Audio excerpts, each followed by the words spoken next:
Sir, जब लोकसभा के चुनाव हुए थे उस समय पे बात की गई थी पापा ने किस तरीके से वॉर रुकवा दी। जी सर, आपका मैं आभार व्यक्त करना चाहूँगी। सबसे पहले तो मैं श्रेया यादव जी, तानिया सोनी जी और निविन दालविन जी के परिवार को अपनी संवेदनाएं व्यक्त करना चाहूँगी। जो उनके साथ हुआ, मैं उम्मीद करती हूँ आने वाले समय में किसी बच्चे के साथ ना हो, और वो बच्चा जो एक अपॉर्चुनिटी को ढूंढते हुए आता है उसके साथ तो कतई ना हो। सर, मैंने जब ये अखबार आज पढ़ रही थी, उसी फ्रंट पेज पे 22 साल के युवा हैं हरियाणा के रवि माउन, उनके बारे में भी पढ़ा। वो फ्रंट पेज पे ही है इसी अखबार के, जिनकी मौत हो गई रशिया के वॉर में लड़ाई लड़ते लड़ते। 22 साल के वो भी युवा हैं, वो भी अपॉर्चुनिटी, एक लैक ऑफ अपॉर्चुनिटी जो देश में हो रही है, जिसके चलते एक युवा को मजबूर होना पड़ रहा है कि रशिया यूक्रेन वॉर में भागीदारी लें और वहाँ पे अपनी जान गंवा बैठे हैं। हरियाणा के हैं, पूर्व मुख्यमंत्री यहाँ पे बैठे हैं। उम्मीद थी कि हम सब उस पर भी चर्चा करेंगे कि जब हम 267 लाते हैं नीट पे, 24 लाख जो बच्चे हैं उनके जो फ्यूचर हैं उनके बारे में उस पर भी चर्चा करें। पर अच्छी शुरुआत है, मैं उम्मीद करती हूँ आने वाले समय में हम वो चर्चा करेंगे। सर, जब लोकसभा के चुनाव हुए थे उस समय पे बात की गई थी पापा ने किस तरीके से वॉर रुकवा दी, और जो युवा हैं वो वहाँ से यूक्रेन से इंडिया लाए गए।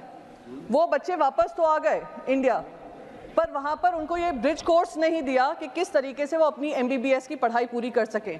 इतना उनको मजबूर कर दिया कि वो वापस यूक्रेन गए अपनी पढ़ाई कंप्लीट करने के लिए। और ये दूसरे युवा हैं हरियाणा के, अगर आप पढ़ेंगे उनके बारे में, उनके परिवार ने अपनी लैंड बेच दी इस उम्मीद में कि वो जो लैंड का पैसा आएगा वो एजेंट को पे करेंगे और वो जाकर दूसरे देश में जाकर वो कमाई करेंगे। पर उनको बरगला कर उनको रशिया में उनकी आर्मी में डाल दिया गया। ऐसे बहुत अनगिनत युवा हैं, अनगिनत युवा जिनकी मौतें हो गई हमें पता ही नहीं है। उसी तरीके से सर, हमने बाकायदा, हमारी सरकार ने इजराइल के साथ ऐसा ही एक साइन किया है, ट्रीटी साइन की है कि हमारे युवाओं के पास यहाँ पे रोजगार नहीं है तो जाइए इजराइल पे बॉर्डर पे जाकर लड़ाई लड़िए, उनकी वॉर हम लड़ेंगे और हमारे बच्चे यहाँ पे शहीद होंगे, हमें उसकी कोई परवाह नहीं है। इसका रूट कॉज एक ही है सर, 9.2% अनएम्प्लॉयमेंट। जो युवा उम्मीद करता है कि उनको आर्मी में भर्ती मिलेगी, उनको अग्निवीर दे दिया जाता है।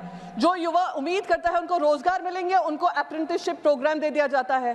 तो अगर युवाओं के बारे में व्यापक चर्चा करनी है तो इस इकोसिस्टम को खत्म करने की ज़रूरत है, जहां पे सरकारें हों, सरकारी नुमाइंदे हों, और साथ ही साथ ये कोचिंग सेंटर से लेकर ये पूरा इकोसिस्टम जो हमारे युवाओं के सपनों को तार कर रहा है, चूर कर रहा है, उस पर किसी तरीके का संज्ञान लिया जाए और सख्त से सख्त कार्रवाई हो। ये ना हो कि 10 लोगों को आपने जेल में डाल दिया, 3 महीने बाद बेल दे दी और फिर वर्क एज यूजुअल चल रहा है।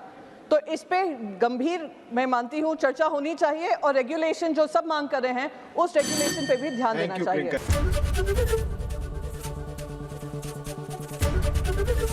ABP गंगा, खबर आपकी, जुबान आपकी।